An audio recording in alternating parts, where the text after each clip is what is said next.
Okay, peeps, I wanted to take a couple minutes to talk about Jamie Dimon. He was all over the news earlier this week, telling us how Democrats are wrong about the MAGA Republicans. I'm going to tell you right now, I believe he's wrong on this particular topic. However, let's listen to what he has to say, and then I'll get to why I believe he's wrong. His great hand, but when people say MAGA, they're actually looking at people voting for Trump, and they think they're voting, and they're basically scapegoating them that you are like him. But I don't think they're voting for Trump because of his family values. Now, if you look, just take a step back, be honest. He was kind of right about NATO, kind of right about immigration. Mm-hmm. He grew the economy quite well. China virus. Tax reform worked. Mm-hmm. He was right about some of China. I don't like what he did. No, I said China virus. Yeah, I understand. He may have been right. And I don't like how he said things about Mexico. I don't like, but he wasn't wrong about some of these critical issues, and that's why they're voting for him. And I think people should be a little more respectful of our fellow citizens. And when you guys have people up here, you should always ask the why. Not like it's a binary thing. You're supporting Trump, you're not supporting Trump. Why are you supporting Trump? It's hard to hate 75 million of your fellow Americans. And I agree. It's done quite a bit. And I agree, too. It's hard to hate 75 million of your fellow Americans. It really is. But here's why I believe he's wrong. He said that they didn't vote for him because of family values. True. They also didn't vote for him because of policy. Okay?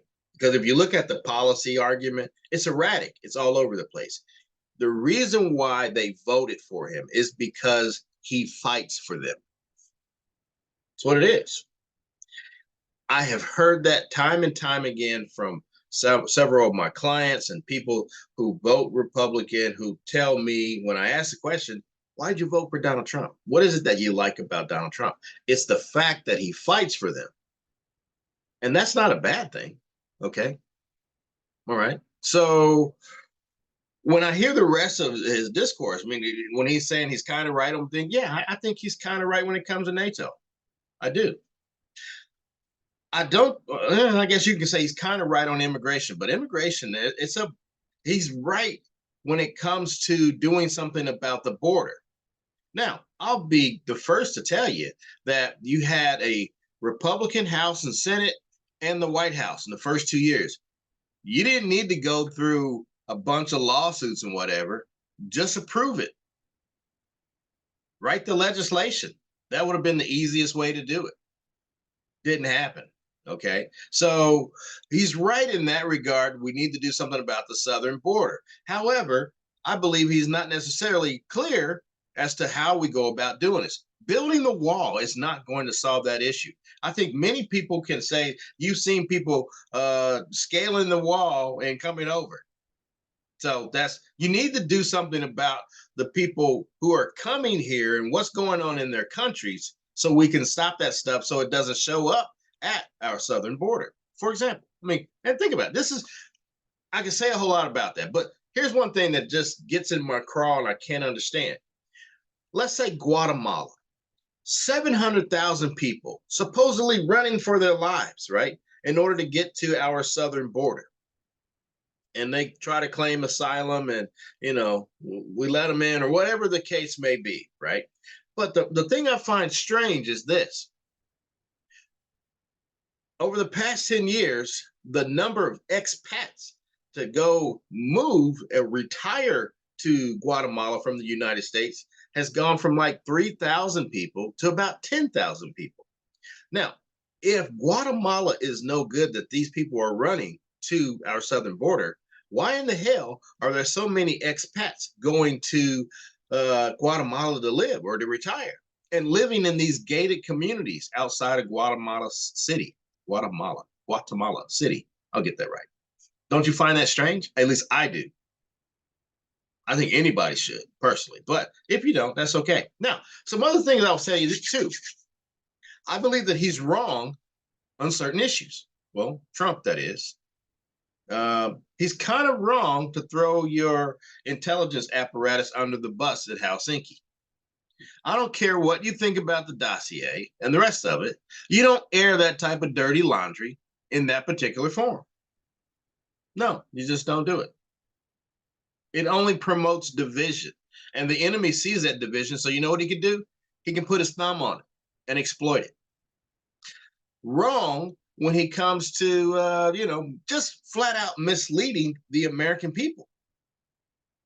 I believe he's wrong when it comes to tariffs. Now, if you've been in this country, Jamie Dimon with me, over the past 40 plus years, you would say that the Republican ethos has been supply side economics. And one of the tenets or hallmarks of supply side economics is no tariffs. You don't do tariffs. So the sense that we're doing tariffs, right? Remember, tariffs are a tax. It shows up in the way of inflation, right?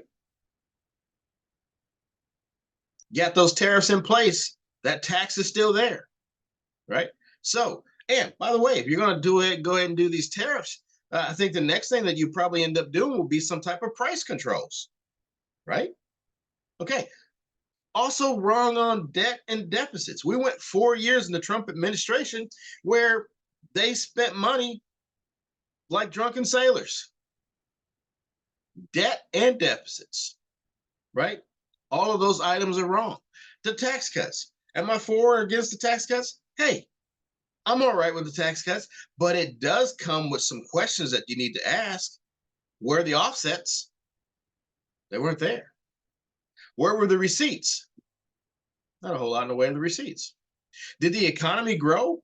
Sure. Incrementally. It wasn't like gangbusters. So there really wasn't a difference between the Trump administration, the Obama administration, the Bush administration. It was just the same old thing. Nothing incrementally or no major reform there. Okay. So all those different things he's wrong about, Trump, that is.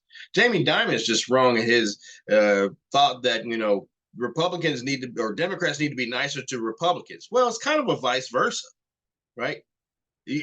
Republicans need to stop calling Democrats the devil, right? And yes, Democrats need to stop saying stuff like deplorable and, clinging to their guns and Bibles and stuff. They need to stop doing that. But I think we're at status quo there because they're not going to stop. And I think the reason why they're not going to stop is because the one piece that held all of this together, how we look at it, it could be determined, right? Was virtue. There's no virtue in Washington. And that ultimately is the bigger problem that we can't solve. If you don't find it in Washington, I'll say this, and some people, I'll be glad to hear you disagree. Tell me how much you disagree in the comment section. But I will also tell you, you don't even find virtue in your churches. We make allowances for doing the wrong thing.